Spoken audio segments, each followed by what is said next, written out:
the next segment, I want to get into that while Trump is doing this, he's absolutely destroying the Democrat Party. The Democrat Party has nowhere to go. The more that Trump wins, the more that they lose. And it's not even Trump beating the Democrat Party. Every time Trump wins on the world stage, they lose because once again, they have put themselves squarely with the 20% of America, and they are absolutely showing their ass. The old Dan Bongino, show your ass theory. Well, the Dems are doing it again. Let's dive right in. If everybody could please like, comment, and subscribe, smash that like button for me. Also, share Courageous Media with everybody that you know. If you like the content, please feel free to join us as a member on Courageous Media. Just hit that membership button or send us a super. We'd really appreciate it. All right, here we go. So we're going to start with Harry Enten he's part-time bashing without doing it. He's bashing the Democrat Party, but he's also a meme in and of himself. He's the meme of, I had no idea. This is so surprising. You think after 27 surprises, you wouldn't be surprised anymore. But here's Harry Enten, couple different places on the public approval of Trump and the airstrikes. Here we go. Yeah, I think there's this idea, okay, maybe the MAGA base wouldn't necessarily like this.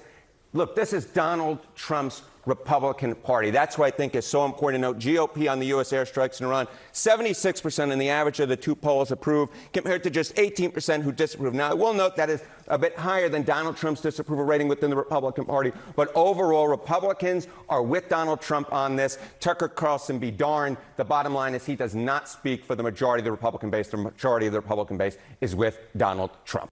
80% of the GOP absolutely supports the airstrikes on Iran. Now check out, because Harry Enten was also talking about the country writ large in terms of their support. So here we go. Check this out. Chief data analyst Harry Enten joining me now. You've looked at all the numbers. Trump has said that Iran cannot possibly get a nuclear weapon. And that is what this is all about. How do Americans feel about that particular thing? Yeah, look, I think it's a complicated picture overall, but on this particular question, and overall, I feel like there's more support for Donald Trump's positions than is comically acknowledged. Oppose Iran getting a nuclear weapon. I mean, look at this. 79% of adults agree on that. They agree with Donald Trump. Iran cannot get a nuclear weapon. 83% of Republicans, 79% of independents, 79% of Democrats. When you get 79% of Democrats and 83% of Republicans agreeing on anything, you know that that position is the very clear majority in this country. And so the American public is with Donald Trump. They definitely oppose Iran getting nuclear weapons. So this is a nuance here, but, Trump and Netanyahu both arguing that Iran is close to being capable of making a nuclear weapon. If that is the case, what is the feeling of Americans as to whether the United States should get involved in this conflict? Right. If you buy Donald Trump's theory of the case, and I think that's important to note, this is polling from April. If Iran's trying to make a nuclear weapon, look at this. Overall, you get the slight plurality. I mean, it's within the margin of error, but the slight plurality of Americans actually favor U.S. airstrikes compared to 47% opposing it. Now, here's the other nugget I'll note, right? There's been a lot of talk online and on social media and in podcasts of a divide within the Republican ranks. But here on this question, if Iran's trying to make a nuclear weapon, look at that. 69% of Republicans, the clear vast majority of Republicans. And that even went up to 76%. So you've got essentially 80% of the country says, no, Iran cannot get a nuclear weapon.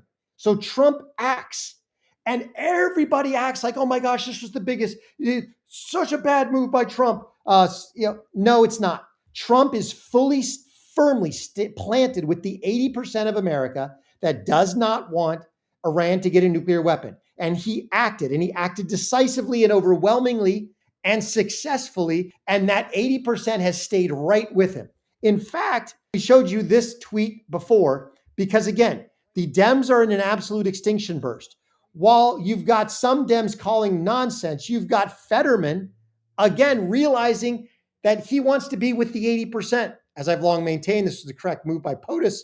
Iran is the world leading sponsor of terrorism, cannot have nuclear weapons. I'm grateful and salute the finest military in the world. Now, why do we get extinction burst? Because while that's going on, you've got the ultra progressives in the Democrat Party are absolutely melting down over Trump's actions. And they have firmly planted themselves with the 20%, which is why their approval rating is no more than 21%, the lowest in history.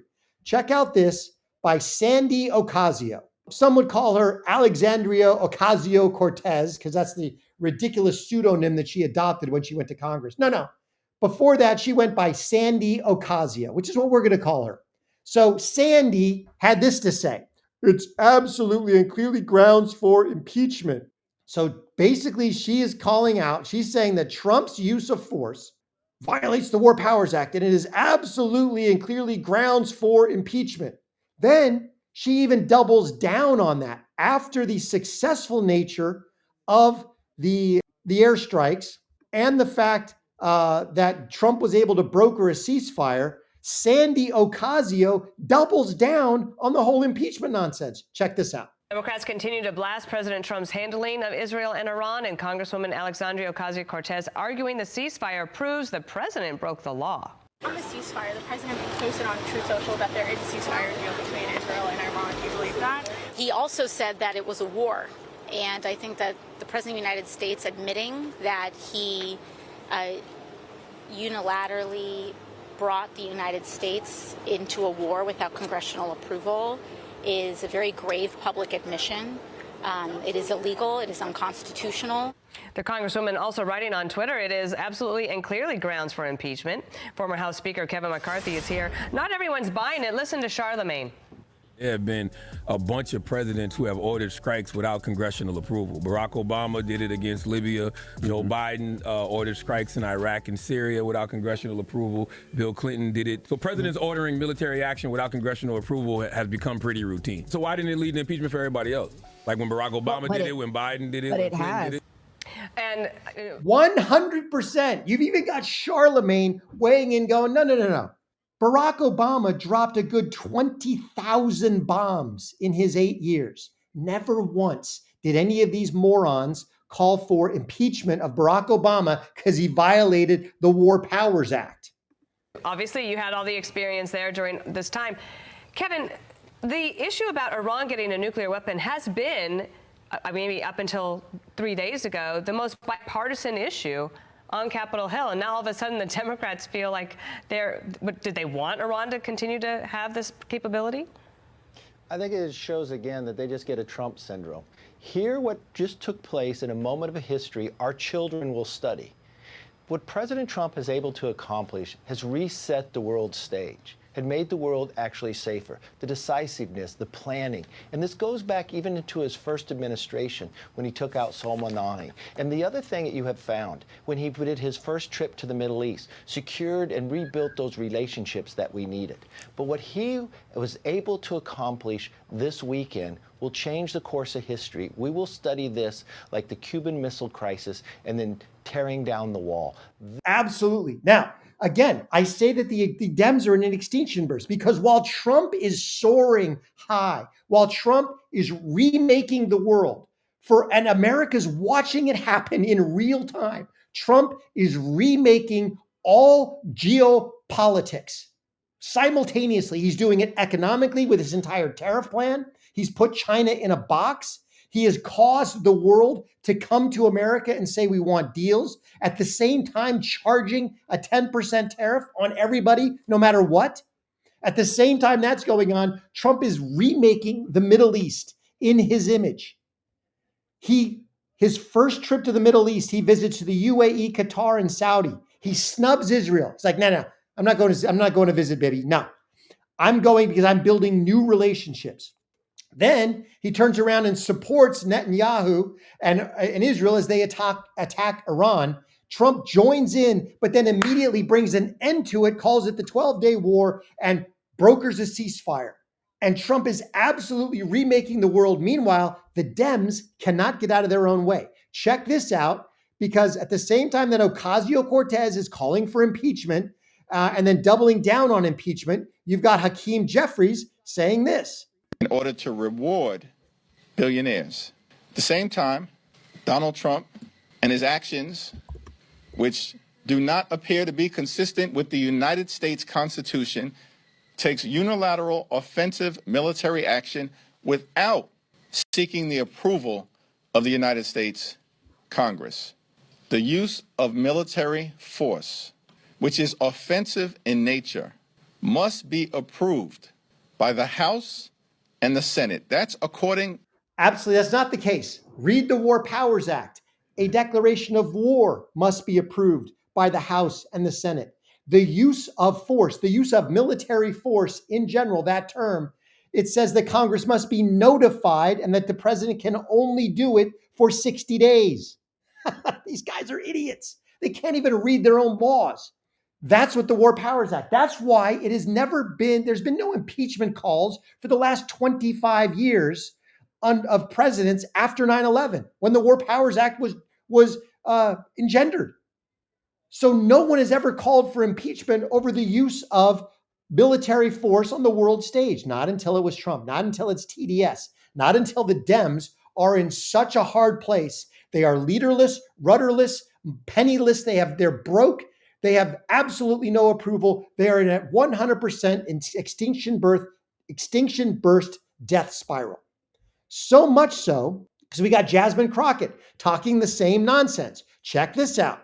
And to understand enough about the Constitution to the extent that I'm the one that's supposed to make the decision or at least get a vote. Your F-bomb isn't nearly as impactful because you're just an idiot. You're a clown. And no, you don't get to make the decision. Article 2 specifically says that the president is the commander-in-chief of the military, and he can employ the military. It's his decision. In a declaration of war, Congress must declare war. To go to a formal declaration of war, absolutely. But that does not hinder, and the Supreme Court has already weighed in on this, on the War Powers Act for the last 25 years, that the president is not hindered in his use of military force on the world stage. He can't do it for more than 60 days. That's where Congress absolutely has to give their approval. But up until then, the president is free to employ the military. Congress cannot obstruct that or impede it. That's already been adjudicated. What a clown. Because Ron is telling me. Right. So literally, like, And oh, by the way, Congress was notified. Trump called Speaker Johnson. Trump called Majority Leader Thune. Trump called Schumer. Trump called Hakeem Jeffries, who didn't pick up the call. Trump informed Congress he abided by his constitutional duty under the War Powers Act. This is so bad that Al Green, who was like the Geico caveman lookalike, Al Green from Texas. I mean, she's from Houston. Al Green's from Houston. These people are ridiculous. He actually filed articles of impeachment, and the House voted on him today, and it did not go well. Check this out. This is how bad it is. U.S. House votes against moving forward with impeaching Trump 344 to 79. Now, you ought to have the 79. You ought to figure out who those 79 Dems are that voted for it and absolutely lambaste them. But what it means is 128 Dems said, nope, not even going to vote for this. This is so egregious and so stupid, we're out. We're not even going to put our name on this. Finally, after all this, after all the doubling down, they asked the one lone voice of quasi-reason in the Democrat Party, Uncle Fester, John Fetterman, they asked him about the whole impeachment situation. And here's Fetterman on Fox News. Once again, the Dems are in an extinction birth death spiral so bad that John Fetterman has become the intellectual giant amongst a bunch of vapid morons. Here we go. Alexandria Ocasio-Cortez says the president shouldn't be impeached because he's impulsive. What do you think of that? No, I mean, of course, no. She knows it. I know it. We all know it. That's not going anywhere. And, you know, he's been impeached twice, and now he's still our president as well now, too. So it's not going anywhere, and I don't think that's helpful. And I think if you throw that term around, that actually diminishes what the severity of what impeachment is really reserved for. They've already diminished it. They've already turned it into nothing more than political theater. All of their impeachments over the last several years have done nothing more than make it utterly meaningless. Just like their use of the word racist or Nazi, it has become utterly, it's nothing more than a trope anymore. And the fact that 128 Dems said, I'm not even putting my name to this impeachment nonsense. The fact that Fetterman is like, that's not going anywhere. We don't even need to be talking about it. This is bad for the Democrat Party. The Democrats have planted their flag with the 20% fringe kooks in America, and the leaders of their party, Sandy Ocasio, Jasmine Crockett, Hakeem Jeffries, are absolutely lampooning themselves and the Democrat Party, while the Democrat establishment leadership of Hogg and Michaels, the guy who's running the DNC, are basically saying we're broke and we're going to primary each other. They are in complete and utter implosion freefall. The more Trump wins, no matter what he does, even if it's not against them, even if it's not a political issue here in the States where Trump beats the Dems, all Trump has to do is beat somebody else, beat Iran, beat the Houthis. If Trump maintains this ceasefire between Iran and Israel and gets an actual permanent deal done where Iran never gets a nuclear weapon, Pakistan has said he should get the Nobel Peace Prize. If he could turn around and get Vladimir Putin to the table in Ukraine, Trump should win multiple Nobel Peace Prizes, and his approval will go through the roof. Meanwhile, we are days away from hopefully getting the big, beautiful bill. And as much as I disagree with a bunch of stuff in that bill, the tax cuts, making them permanent, are utterly important to driving the economic engine of America. And then if we can just get Too Late Powell to dump his TDS, we got to get rid of him as soon as, I think he's up in 6 months. Get Too Late Powell to actually start lowering rates. This economy will take off like a juggernaut. And we will be leading the world. We're already leading the world economically, but we will outstrip them. We will run away from them like an Indy car runs away from a Prius on the track. It'll be absolutely amazing. Thanks everybody for rolling up. Really appreciate you being here. Trump is once again leading the world. He is winning. He is driving public agenda. He is absolutely remaking the world while the Dems circle the drain in an extinction birth death spiral. I love to see it. We are winning. As Trump said, you're going to get tired of winning. There'll be too much winning. There is never too much winning. Hey, really appreciate everybody rolling up. Thanks so much for being here. Please comment. Let us know how we're doing. Like, comment, and subscribe. Share Courageous Media with everybody that you know. Please join us as a member if you want to support the channel, or send us a super. Really appreciate it. Thanks so much for rolling up. Till I catch you next time. Remember that God is good and He is sovereign.